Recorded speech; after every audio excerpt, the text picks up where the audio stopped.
Good morning. It's the 10th of March and I want to talk to you today about teen obesity.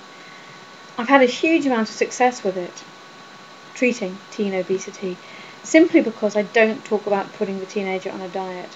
And I know that this kind of success has been common with other therapists. The way I've found very effective dealing with teen obesity is to actually use it through hypnosis, using neuro-linguistic programming techniques and questioning techniques and methodology, the idea of boundary setting. Boundary setting is where the problem very often lies. It's not the only answer, but it's going to be one of them. Now, if you think about today's society, we negotiate everything with our kids, don't we? We negotiate bedtimes, we negotiate boundaries, we negotiate all the rules because we're told that teenagers have to be involved. We're told that teenagers need to negotiate, they need to have their say, they need to have ownership with regard to these decisions. All of that is fantastic. As culture changes, as we move through the decades and times, we all need to adapt to what is expected of us. However, every change not only has a positive with it, but has a negative. And the negative aspect of negotiation with teenagers, unfortunately, is their inability to adhere to boundaries within themselves. Obesity could be one of these areas.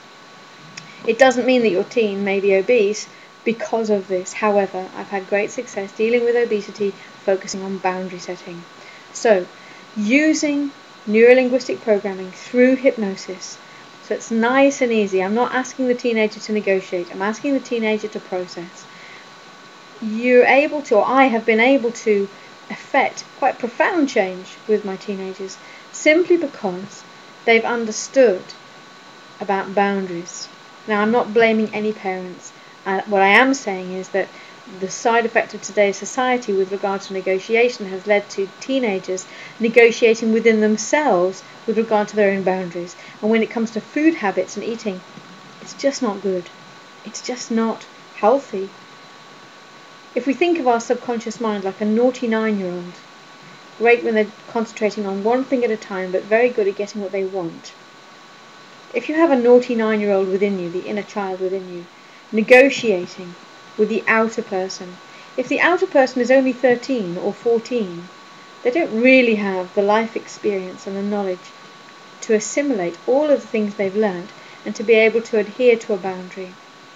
If they have learnt not to negotiate certain boundaries, or to understand that certain boundaries exist not to be negotiated because otherwise they compromise their own health, for instance, that's where we start making changes. I have an article coming out in the International Hypnosis Research Institute. Their address will be at the end of this blog for you if you want to subscribe to them. They've got some great articles all about different aspects of hypnosis and the use of hypnosis from many different practitioners around the world. I find it a very useful resource for myself, and as I said, my article is being published on a methodology, a case study from a recent success story. But I'm not the only therapist out there who's doing this. Find somebody near you, somebody who understands it's not about diet, it's about control, behaviour and boundaries, and you'll be amazed at the results. Anyway, that's all for today. Take care.